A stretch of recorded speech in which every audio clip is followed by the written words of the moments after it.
ಇಲ್ಲಿವರೆಗೂ ನಾನು ಯಾವ್ಯಾವ ರೀತಿ ಪಾತ್ರ ಮಾಡಿದ್ದೀನೋ ಅವ್ರಗಳಿಗೆ ಅನ್ನಿಸ್ಬೋದು, ಓ ಇವರು ಈ ರೀತಿ ಆಕ್ಟ್ ಮಾಡ್ಬೋದಾ ಅಂತ. ಯಾರ್ಯಾರು ಇವರು ವರ್ಸ್ಟೈಲ್ ಆಕ್ಟರ್ ಅಂತ ಅನ್ಕೊಂಡಿರ್ತಾರೋ ಅವ್ರಿಗೆ ಅನ್ನಿಸ್ಬೋದು ಚೆನ್ನಾಗಿ ಮಾಡಿದ್ದಾರೆ ಅಂತ. ಇನ್ ಕೆಲವ್ರಿಗೆ ಇನ್ ಯಾವ ರೀತಿ ಅನ್ಸುತ್ತೋ ಗೊತ್ತಿಲ್ಲ. ಬಟ್ ಈ ಒಂದು ಪಾತ್ರನ ಸೃಷ್ಟಿ ಮಾಡಿದಂತಹ ನಮ್ಮ ಡೈರೆಕ್ಟರ್ ಹರಿಕೃಷ್ಣ ಅವರಿಗೆ thank you. At the same time ಇಷ್ಟೊತ್ತು ಆಕ್ಟರ್ ಆಯ್ತು, ಈಗ ಸದ್ಯಕ್ಕೆ ಪ್ರೊಡ್ಯೂಸರ್ ಆಗಿ ನಾನು ಇವತ್ತು ಒಂದು ಹೆಜ್ಜೆ ಮುಂದೆ ಧೈರ್ಯವಾಗಿ ಇಟ್ಟಿದ್ದೀನಿ ಅಂತಂದ್ರೆ ಇದಕ್ಕೆ the one and only reason ನಮ್ಮ ರವಿಕಿರಣ್ ಸರ್ ಹಾಗೂ ಕಾರ್ತಿಕ್ ಸರ್. ಇವರಿಬ್ರು ನನ್ನ ಪಾರ್ಟ್ನರ್ ಆಗಿ ಇವತ್ತು ನನ್ನ ಈ ವೇದಿಕೆ ಮೇಲೆ ಕರ್ಕೊಂಡು ಬರ್ಲಿಲ್ಲ ಅಂತಂದ್ರೆ ನೀವೆಲ್ಲರೂ ನನ್ನ ಇನ್ನೂ ಆರ್ಟಿಸ್ಟ್ ಆಗೇ ನೋಡ್ತಿದ್ರಿ. ಯಾವುದೇ ಕಾರಣಕ್ಕೂ ಪ್ರೊಡ್ಯೂಸರ್ನಾಗಿ ನೋಡೋದು ಇಷ್ಟು ಹತ್ರದಲ್ಲಿ ತುಂಬಾ ಕಷ್ಟ ಆಗ್ತಿತ್ತು. ಯಾಕಂದ್ರೆ ಯಾವಾಗ್ಲೂ ತುಂಬಾ ಜನ ಹೇಳೋದು ಕೇಳಿದೀನಿ, ನಾನು ಒಬ್ಳೇ ಬಂದೆ, ಮುಂದೆ ಬಂದೆ, ನಿಂತೆ, ಗೆದ್ದೆ ಅಂತ. No, until and unless you have a team you can never win.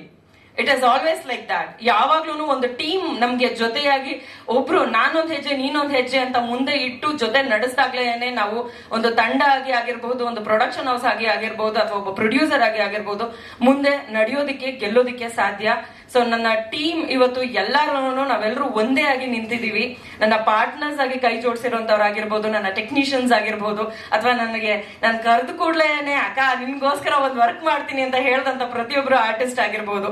ಬಹಳಷ್ಟು ಜನರನ್ನ ನೀವು ನೋಡೋದಕ್ಕೆ ಸಿಗುತ್ತೆ ನಮ್ಮ ಈ ಕೋಣ ಸಿನಿಮಾದಲ್ಲಿ. ಆರ್ಟಿಸ್ಟ್ ಬಗ್ಗೆ ಹೇಳ್ಬೇಕು ಅಂತಂದ್ರೆ ಪೃಥ್ವಿ ಒಂದು ಮಾತೆ ನಾನು ಹೇಳಿದ್ದು, ಜಸ್ಟ್ ಒಂದು ಮಾತು, ನಮ್ಗೆ ಈ ತರದೊಂದು ಪಾತ್ರ ಇದೆ ಪ್ಲೀಸ್ ಮಾಡ್ತೀರಾ ಅಂತ. ಈ ಎರಡು ಯೋಚನೆ ಮಾಡಿದೆ. ಸ್ಟೋರಿ ಕೇಳೋದಕ್ಕಿಂತ ಮುಂಚೆನೆ ಹೂ ಅಂದಿದ್ರು, ಅದಾದ್ಮೇಲೆ ಸ್ಟೋರಿ ಕೇಳಿದ್ರು. ಅದಲ್ಲದೆ ವಿಜಯ್ ಚಂದೂರ್ ಸರ್ ಆಗಿರ್ಬೋದು, ಜಗಪ್ ಆಗಿರ್ಬೋದು, ಸುಸು ಆಗಿರ್ಬೋದು, ಸುಷ್ಮಿತಾ ಅವ್ರ ವೈಫು, ಸೊ ರಂಜಿತ್ ಆಗಿರ್ಬೋದು, ಬಿಗ್ ಬಾಸ್ ನಿಂದ ನನ್ನ ಜೊತೆನಲ್ಲಿ ನಾವು ಮೊದಲಿನಿಂದನೂ ಕಿತ್ತಾಡ್ಕೊಂಡು ಬಂದಂತ ನಮ್ರತಾ ಗೌಡ ಆಗಿರ್ಬಹುದು, ಅಥವಾ ತುಕಾಲಿ ಸಂತು ಆಗಿರ್ಬೋದು, ಗೋಲ್ಡ್ ಸುರೇಶ್ ವರ್ಕ್ ಮಾಡಿದ್ದಾರೆ. ಬಹಳಷ್ಟು ಜನ ನನ್ಗೆ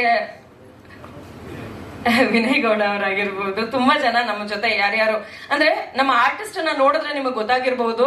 ಇಲ್ಲಿಗೆ ನಾನು ಏನಿಲ್ಲ ಅಂತಂದ್ರೂ ಇಂಡಸ್ಟ್ರಿಗೆ ಬಂದು 15 ವರ್ಷ ಈಸಿಯಾಗಿ ಆಗ್ಬಿಟ್ಟಿದೆ. ಈ 15 ವರ್ಷದಲ್ಲಿ ಒಂದು 15 ಜನರನ್ನ ನಾನು ಪಿಕ್ ಮಾಡಕ್ ಆಗಲ್ವಾ ಅನ್ನೋದೊಂದು ಯೋಚನೆ ನನ್ನ ತಲೆನಲ್ಲಿತ್ತು.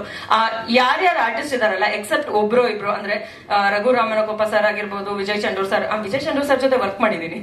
ಓಕೆ, ಸೊ ಈ ಮುಂಚೆ ಕೂಡ ವರ್ಕ್ ಮಾಡಿದೀನಿ. ಸೊ ಒಬ್ರು ಇಬ್ರು ಅನ್ನೋದು ಬಿಟ್ರೆ ಅಂದ್ರೆ ಕೀರ್ತಿರಾಜ್ ಸರ್ ಆಗಿರ್ಬೋದು, ಇವ್ರಗಳ ಜೊತೆ ನಾ ಮುಂಚೆ ವರ್ಕ್ ಮಾಡಿಲ್ಲ. ಬಟ್ ಸ್ಟಿಲ್ ನನ್ನ ಒಂದೇ ಒಂದು ಫೋನ್ ಕಾಲ್ಗೆ ಅವರು ರೆಸ್ಪಾಂಡ್ ಮಾಡಿದ್ರು, ನಾನು ಒಪ್ಪಿಸಿದಂತಹ ಪೇಮೆಂಟ್ಗೆ ಒಪ್ಕೊಂಡ್ರು. ಅದಕ್ಕೆ ಸರ್ ನಿಮ್ಮೆಲ್ಲ ಆರ್ಟಿಸ್ಟ್ಗಳಿಗೂ ನಿಜವಾಗ್ಲೂ thank you so much, because that supported me a lot.